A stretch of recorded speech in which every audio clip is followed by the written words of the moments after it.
Alu lung lim lung ha lim ro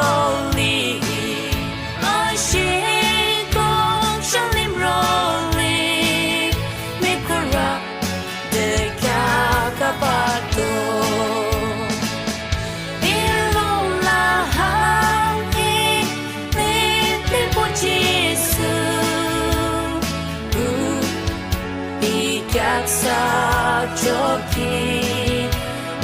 friend ke kansha I kasa joki I friend ke kansha ke to modu de chi joki ayo no the shut now de jisune ji cho again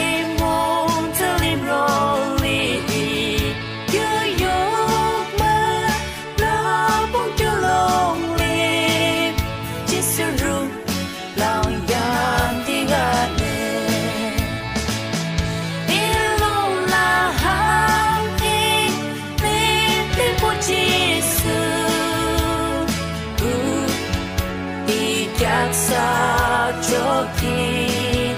I friend ke kansha I kasa joki I friend ke kansha